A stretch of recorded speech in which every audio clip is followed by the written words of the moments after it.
You travel around with Mostima, right? That sounds awful. How do you get her to cooperate? Threaten her with incendiary rounds? That hits a little too close to home.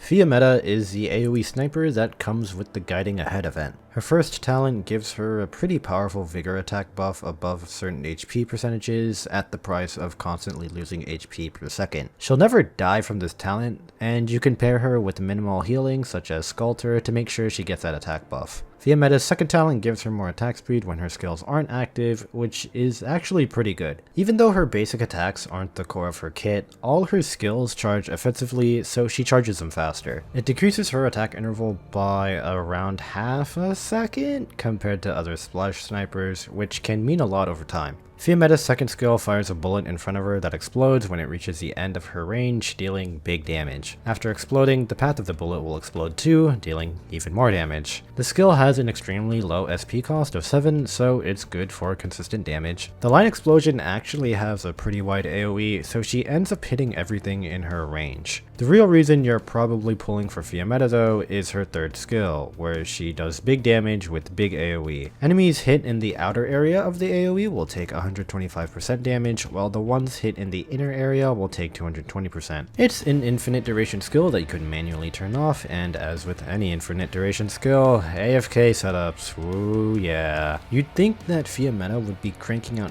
big numbers, especially with that attack buff on her talent, but the DPS on her S3 is actually quite mediocre. Fiammetta also got her module, which gives her more attack and defense, and lets her attacks ignore 100 defense. This module isn't too interesting, it's kinda just a woo yeah, more physical damage, woo yeah. Her upgraded versions give her more attack speed on and off skill, but the bonus talent upgrades are...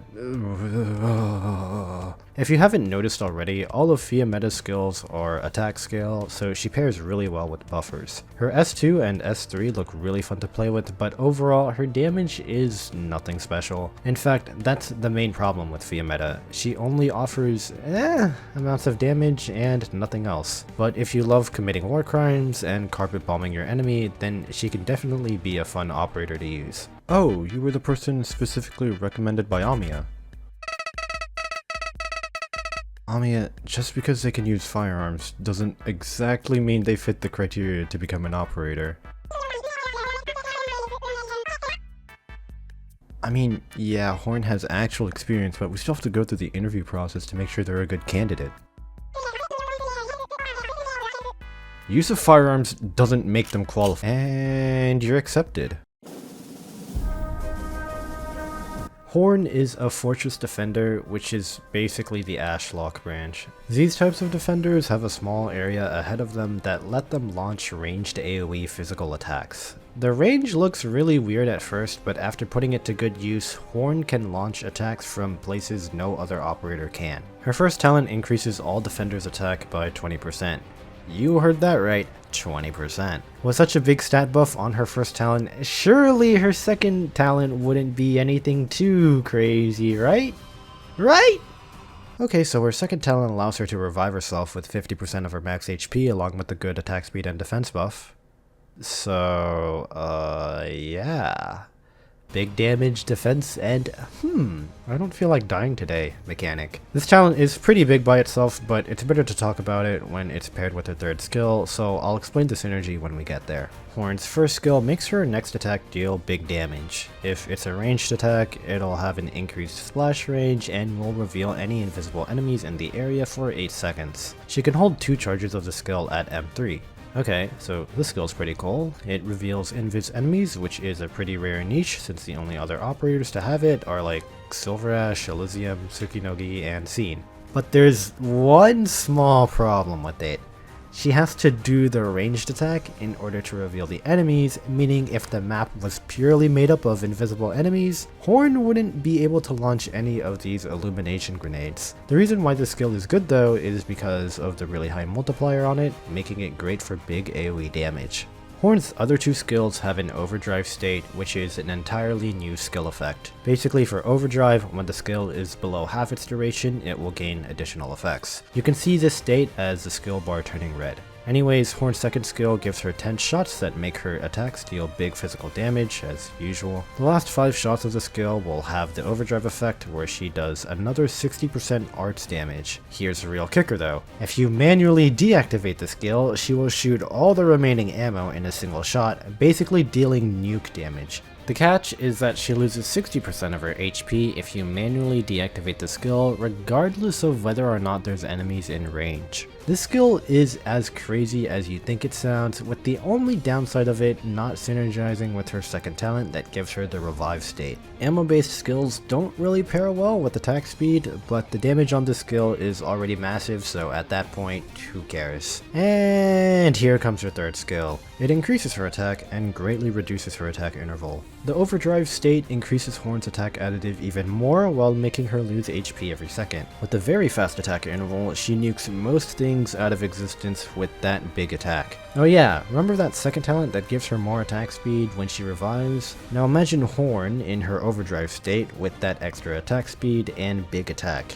Yeah, her damage gets nuts. There's actually not too much to say about Horn's kit besides she does damage, and even more damage. Her specialty comes with her branch's range, however, which lets her snipe troublesome enemies from miles away, which will be useful in a certain CC, hint hint. Is she broken? Not Shelter level's broken, but hell yeah she is. Absolutely no one should be doing this much damage, but Horn does for some reason. It's kind of funny how she's in the Defender class, you know, usually meant for tanking, but everyone uses her as a ground AoE sniper instead. Oh god, not another person with firearms. I'm joking, calm down. Anyways, it says you have a phobia for tic-tac-toe? Okay, but if an enemy comes on the battlefield with an expo marker and a whiteboard, what are you gonna do about it? Irene is a sword master that wields guns? Gah! She's the same branch as Chen and Cutter, basically dealing 2 hits with her basic attacks. This branch features operators with skills that only charge offensively, which is considered a downside since they're forced to interact with enemies in order to charge their skills, which gives you less control over skill timings. Enough about the branch though. Irene's first talent gives her a 50% chance to ignore 50% of the enemy's defense. This effect is guaranteed against aerial units. Aerial units, I hear you ask, but Irene also comes with a mechanic of her own called Levitate. Basically, her skills make enemies levitate, which is a combination of a stun and turning the enemy into an aerial unit. As of right now, no enemies in the game are levitate immune, but enemies with more than 3 weight only take half the duration of levitate skills. Ignoring 50% defense is pretty big when it comes to tanky enemies, so this talent is a welcome one in her kit. Her second talent gives her attack speed, doubling the effect if there are seaborne enemies present. This talent is an okay one. It lets her do basic attacks faster, so she can charge skills faster. The condition with seaborne enemies basically limits that mega buff to Undertides and the stilted stages, but Irene can perform fine without the doubled effect. Irene's second skill deals damage to 6 ground enemies, levitating them if they're weight 3 or less for 4 seconds. Meaning you can't get the levitate proc on the super chunky boys like Patriot. This skill can store 2 charges, and it has a short SP cost, so you can save some charges and then spam it if Irene is dealing with any troublesome enemies. Even though you'd think the weight restriction on the skill would kill its usage somewhat, you don't see a lot of weight 4 enemies in general content. Most heavy defender type enemies tend to be weight 3, so this skill is perfect against them. Irene's third skill deals damage to all the enemies in a diamond shaped range, levitating them for 4 seconds. She becomes schizophrenic, shooting at random enemies 12 times, dealing damage in a small AoE around each specific target. This skill gets the most attention for its funny animation, but it's an amazing burst skill. It can reach up to over 20k damage, which is amazing, especially for her SP cost. On her release, Irene also got her module, which lets her ignore a certain amount of defense while also giving her more attack and defense. Despite being practically the same module as Fiammetta, Irene's module benefits her more because of her fast attack interval and her S3, which hits multiple times. The talent upgrades she gets from the level 2 and level 3 modules give her more attack, which is great for the Swordmaster branch since they can all be multiplied by her attack skills. Overall, Irene's burst potential is one of the strongest reasons to pull for her, and her kit looks pretty fun too. Oh, it's Specter. How are you? Yeah, you've definitely changed a lot since that anger management therapy. I'm glad everything's working out for you. You're still doing that pizza business. Huh. How's that going? That's why I almost died eating one of your pizzas? Why do you still cut them with your buzzsaw? That's so unsanitary!